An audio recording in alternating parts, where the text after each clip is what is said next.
días, que el Señor les bendiga. Hoy terminamos la serie, una miniserie sobre el ofrendar. Y vamos a recordar lo que dice Deuteronomio 26, ¿verdad? Brevemente hemos leído este pasaje varias veces, ¿verdad? Cuando Dios dice, Deuteronomio 26, empezando en el versículo 1, que debían llevar las primicias. Chicos, todos recordamos que son las primicias, la primera parte de la cosecha que maduraba. Entonces debían presentarse ante Dios y hacer una confesión. Versículo 5. Dirás, antes de entregar su ofrenda, dirán, un arameo a punto de perecer era mi padre, fue Jacob, ¿verdad? Y usted se acuerda de la confesión que descendieron a Egipto, que fueron esclavizados, clamaron a Dios, Dios los salvó con brazo poderoso y los trajo a este lugar, versículo 9. Esa es la confesión que tiene que hacer. Nos trajo a este lugar, nos dio esta tierra, tierra que fluye leche y miel. Y ahora, he aquí, he traído las primicias del fruto de la tierra que tú me diste, oh Jehová, y lo dejarás delante de Jehová tu Dios y adorarás delante de Jehová tu Dios.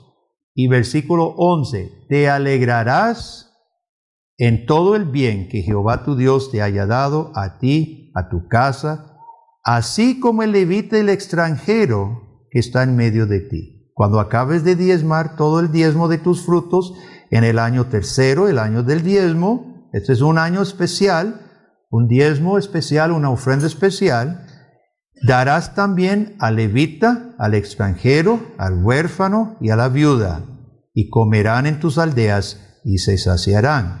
Y nosotros hablamos el domingo pasado de el levita, que era los pastores, era la organización de la institución, la iglesia institucional en Palestina. Los levitas debían ser sostenidos, y ya hablamos, si no estuvo el domingo pasado, puede escuchar la grabación, pero muy interesante sobre los levitas. Hoy nos toca hablar de los que siguen, el extranjero, el huérfano y la viuda.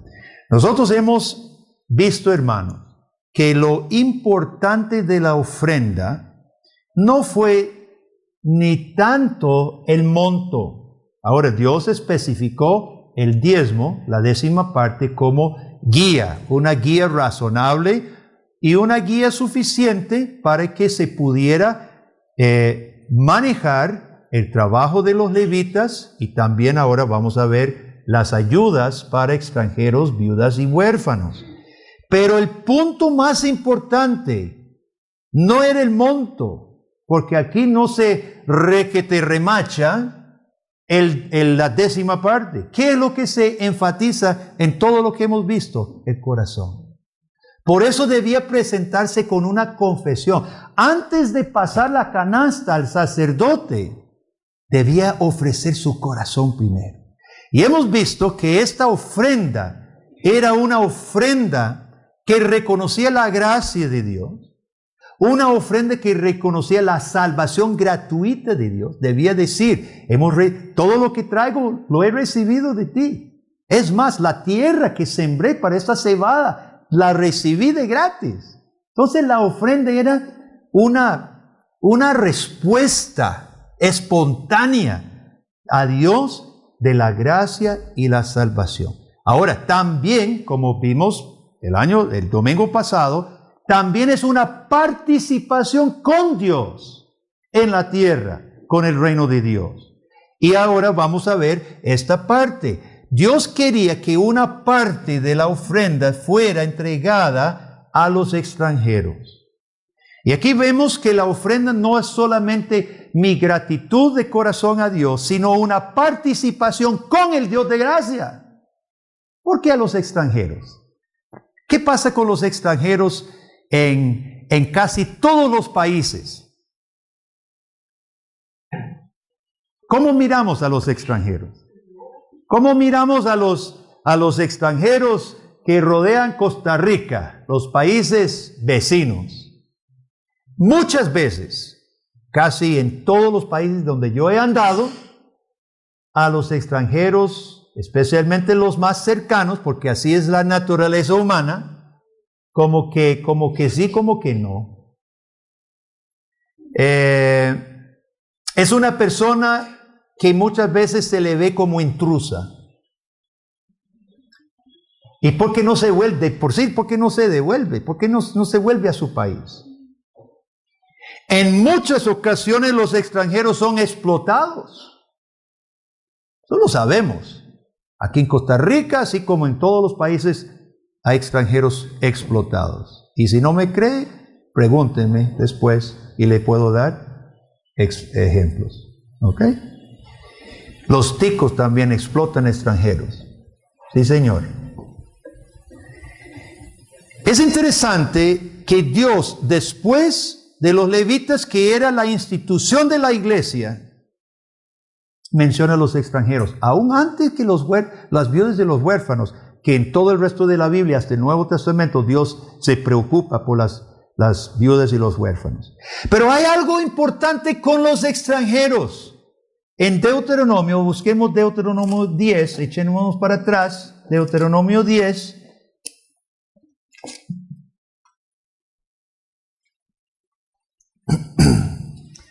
Fíjese muy bien lo que dice aquí. Deuteronomio 10, otra vez Dios está pidiendo el corazón, ¿verdad? Está pidiendo el corazón de su pueblo. 10:16. Circuncidad pues el prepucio de ¿qué? No de su carne, de su corazón. No endurezcáis más vuestra cerviz, porque Jehová vuestro Dios es Dios de dioses, Señor de señores, Dios grande, poderoso y temible. No hace acepción de personas ni toma cohecho. Hace justicia al huérfano y a la viuda, y ama también al extranjero, dándole pan y vestido. Amaréis pues al extranjero, porque extranjeros fuisteis en tierra de Egipto. Al mostrar compasión al extranjero, hermano, el israelita estaba recordando quién era. En Egipto eran los despreciados, hasta esclavizados.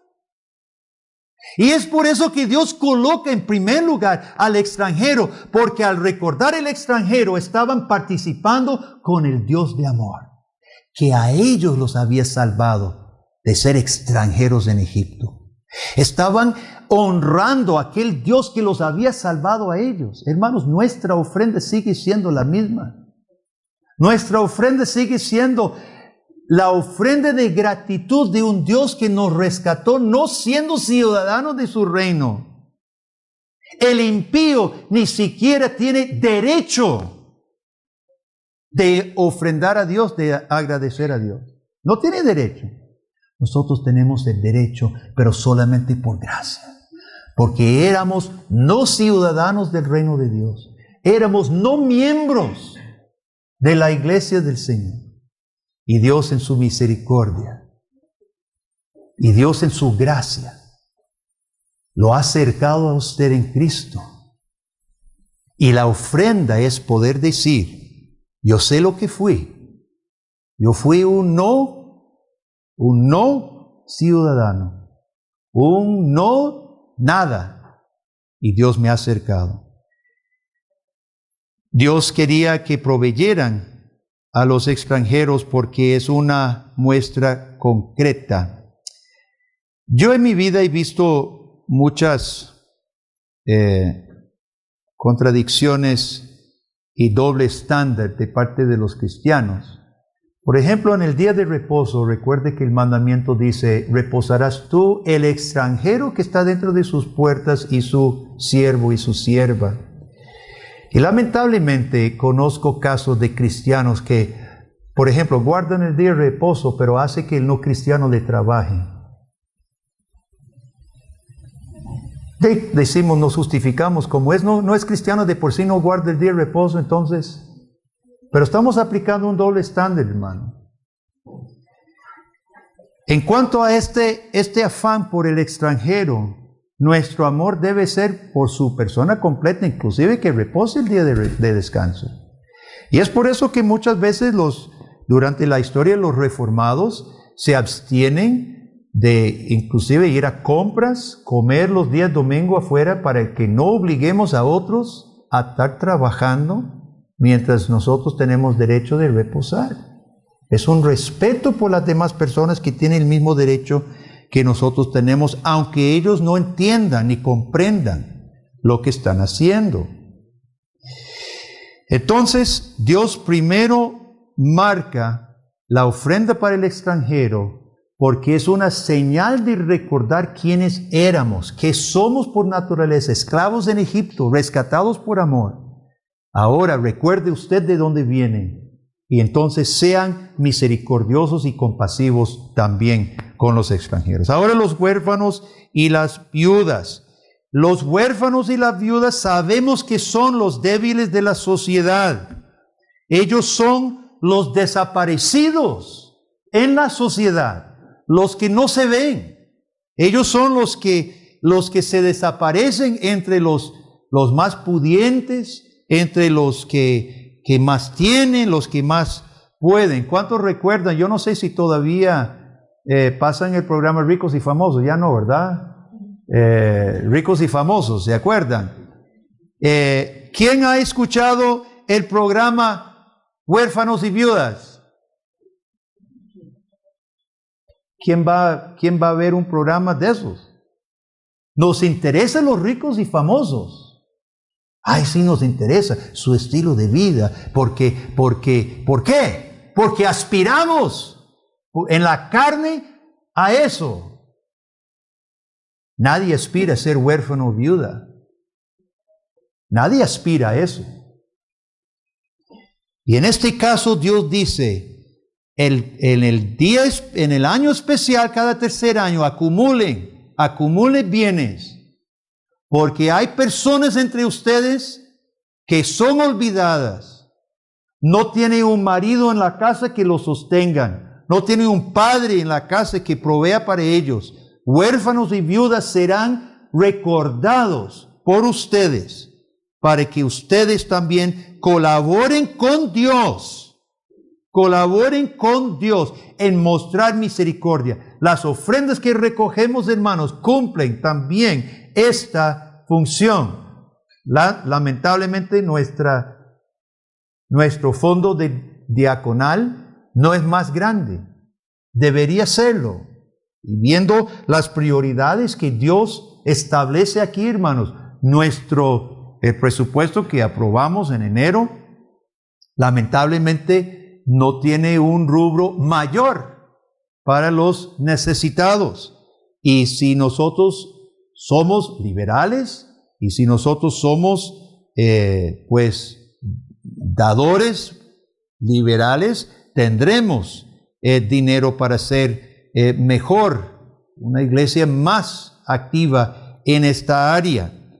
Los fines de año, me acuerdo en Canal 7, ya casi nunca enciendo la tele y no sé qué es lo que pasan ahora, pero fin de año generalmente existen esos programas de el Club de Leones u otro que va y buscan algún ranchito o algo y filman y bendicen y dan dinero, etcétera. ¿Se acuerdan de esos programas a fin de año cerca de Navidad? ¿Pero por qué en diciembre?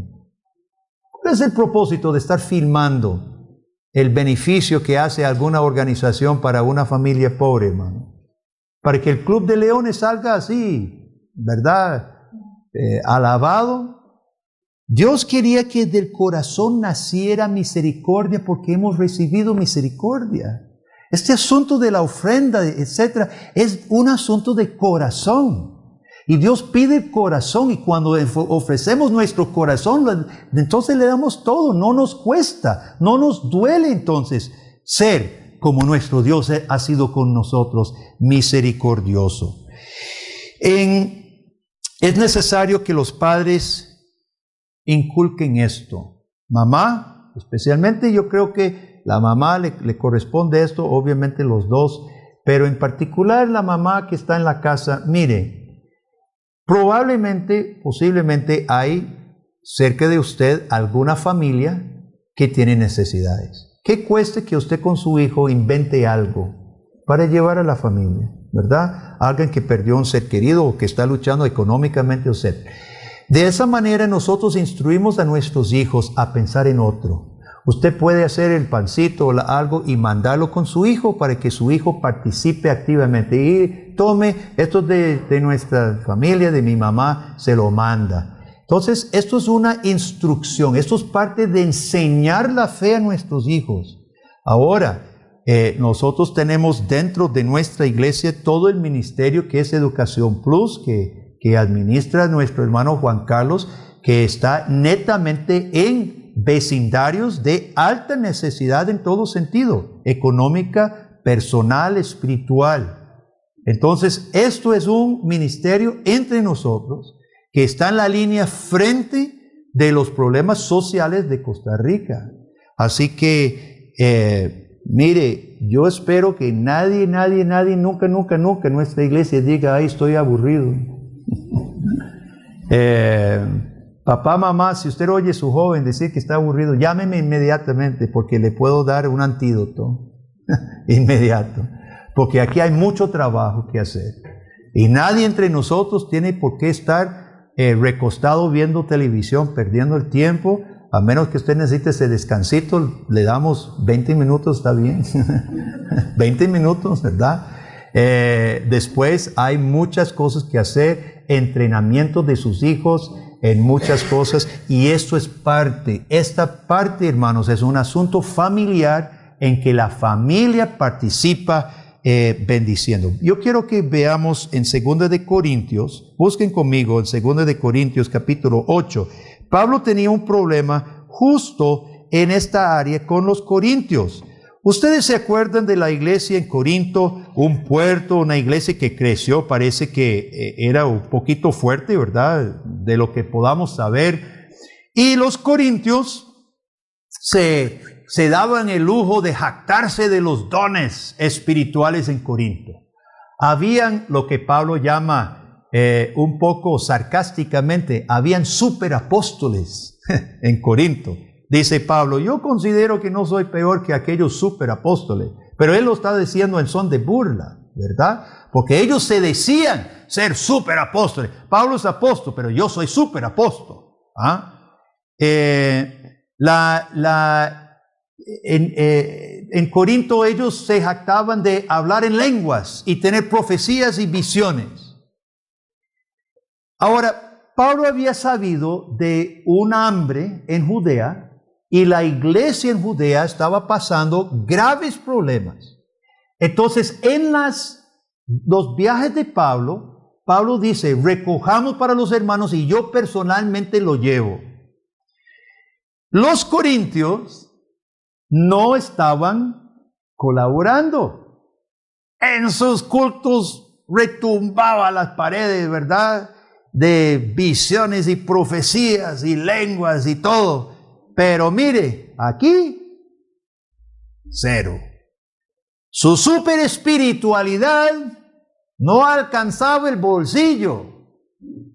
Entonces Pablo tiene que llamarles porque ya él está pronto a pasar por allí y preguntando se da cuenta que no han recogido nada. Y era una iglesia pudiente y una iglesia grande. Entonces vea lo que dice Pablo en cuanto a esto y vamos a ver los mismísimos temas que Deuteronomio 26 nos ha enseñado, que damos por la misericordia de Dios. Ellos lo estaban viendo de una forma seguramente legalista. Entonces rechazaban, como ellos estaban con la supergracia de Dios, ¿verdad? Entonces tampoco tenía que dar. Vea lo que dice Pablo. Capítulo 8, los primeros 2 versículos, dice así. Asimismo, hermanos, os hacemos saber, vea con qué empieza Pablo, con la confesión del arameo perdido, ¿verdad? Un arameo a punto de perecer era mi padre y tú nos rescataste, la gracia de Dios. Vea con qué Pablo empieza. Os hacemos saber la gracia de Dios. Ahora, los pone a celos, porque dice, la gracia de Dios que se ha dado a las iglesias de Macedonia. Eran unas iglesitas pobres.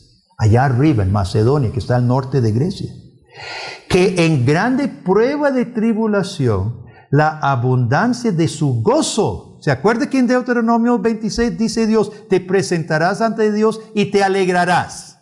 ¿Ah? Aquí están los mismísimos temas. En el gozo y en grande prueba, la abundancia de su gozo y su profunda pobreza abundaron en riquezas de su generosidad. En pobreza y en persecución se gozaron y dieron. Pablo no dice cuánto, pero dieron, dice, más allá de lo que realmente eran sus medios. Entonces más abajo, bajemos, versículo 9. Porque ya conocéis la gracia de nuestro Señor, que por amor a vosotros, Él se hizo pobre siendo rico, para que vosotros con su pobreza fueseis enriquecidos. Aquí Dios los está llamando a enfocarse, hermanos, en Cristo, que Él se hizo pobre por nosotros. Esto es por gracia que hemos sido salvos. Versículo 10. Y en esto doy mi consejo, pues esto os conviene a vosotros que comenzasteis antes, no solo a hacerlo, sino también a quererlo desde el año pasado. Ahora pues llevad también a cabo el hacerlo. Está hablando de la ofrenda. Ustedes se comprometieron con esto, entonces cumplan. Ahora pasemos al capítulo 9, en el versículo 6. Y Pablo termina con esto. Pero os digo, el que siembra escasamente también segará escasamente. El que siembra generosamente, generosamente también segará. Cada uno dé como propuso en su corazón, no con tristeza, ni por necesidad, porque Dios ama al dador alegre. Eso es lo que Dios siempre pidió, hermano. El corazón que entiende la misericordia de Dios. El corazón que se presenta a Dios y se alegra por la misericordia de Dios. No por necesidad. Cuando nosotros no sabemos dar con gozo, hermano, es que creemos que estamos ganando méritos con Dios por obras. Cuando no damos con gozo, es que no estamos dando por gracia.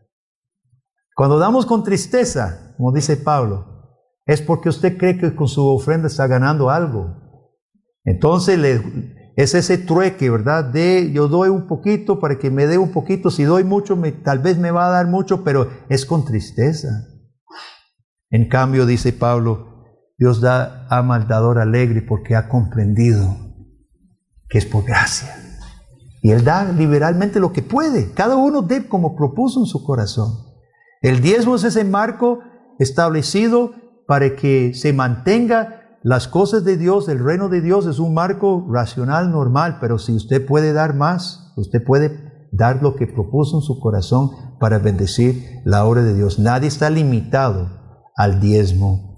Hermanos, en esta serie nosotros hemos visto la forma que Dios lleva adelante su reino. En el ámbito del mundo y también entre los cristianos se debate. Por ejemplo, ¿cuál es el rol del Estado para con los pobres? ¿Verdad? ¿Qué debe hacer el Estado y qué no debe hacer el Estado? El modelo socialista, el modelo capitalista, etc. Hoy nosotros no vamos a resolver ese debate. Lo que sí está claro es el rol de la iglesia en la sociedad. El rol de la iglesia es compadecerse de los necesitados, porque Dios se compadeció de nosotros. Y esa es la motivación. En el pacto las ofrendas son sagradas, porque en el pacto Dios santifica todo. Y en el pacto nuestras ofrendas son sagradas. Si hay abuso en las iglesias, es una lástima. Si hay abuso en otras iglesias, eso es una lástima. Pero nosotros no tenemos que ser afectados por lo que otros hagan mal. Eso no es con nosotros. Y muchas veces nos ha pasado, personas vienen a nuestra iglesia y como experimentaron abusos en otra iglesia, terminan utilizando otros abusos como un pretexto para no ser liberales hoy. Es que las iglesias abusan de las ofrendas. Es que los pastores acá. Todos aquí saben que el pastor aquí no toca un 5. Tenemos un cuerpo que maneja las finanzas de la iglesia, la diaconía. Entonces, hermanos, nosotros no nos demos el lujo de inventar pretextos que nada que ver, de inventar disculpas que nada que ver con nosotros. Dios es el que mira el corazón. Y si Dios en Cristo nos ha salvado, fuimos extranjeros, fuimos no ciudadanos con los santos, ¿verdad? Dios nos ha traído por gracia. Nuestra ofrenda refleja nuestro aprecio de la gracia de Dios, de la salvación de Dios, y nuestro ofrendar es una participación con Dios en la forma en que Él va a mostrar misericordia también y gracia para con otros. Obviamente, nosotros junto con las ayudas llevamos este evangelio, llevamos la palabra de Dios de misericordia. Esta iglesia necesita sus ofrendas, pero no por eso usted debe ofrendar. Ese no es el motivo de que nosotros ofrendamos. Nuestra ofrenda y nuestro diezmo debe ser una respuesta a la obra de Dios en mi vida. Una respuesta a su gracia, a su salvación y a su misericordia. ¿Qué más prueba queremos de la bondad de Dios hacia nosotros que la entrega de su propio Hijo? ¿Qué quiere más prueba? No hay. ¿Qué quiere más prueba del amor de Dios que Jesús, su Hijo? No hay. En el pacto, hermanos, las ofrendas son consagradas a nuestro gran Dios de salvación. Y ese debe ser todo el motivo por mostrar para Él nuestra gratitud también con las ofrendas que nos ha dado. Amén y amén. Vamos a orar. Oremos. Padre, gracias por tu misericordia, gracias por tu salvación en Cristo, gracias por la gracia tuya, oh Dios, que nos ha dado todo y en Cristo nos promete la vida eterna contigo. Padre, haznos siervos tuyos, dadores alegres, sabiendo lo que has hecho con nosotros y sabiendo mostrarlo, Señor, con acciones, no solamente con palabras fáciles, sino con las acciones que tú has pedido, la confesión de fe sincera, el mostrar y señalar nuestra gratitud para contigo mediante la ofrenda. Y también gracias, Padre, porque tú nos permites ser colaboradores tuyos en la tierra y que las ofrendas de las iglesias también sirven como una forma concreta y práctica de mostrar tu misericordia para el extranjero, para la viuda y para el huérfano. Bendice nuestra iglesia en este sentido, Padre, por favor. Danos un corazón liberal, un corazón dadivoso, Dios, un corazón alegre de dar, para que tu nombre, Padre, sea engrandecido entre nosotros y que tu reino, que nuestras ofrendas sirvan para que tu reino se establezca y avance. Así sea, Padre, en el nombre de Jesús. Amén.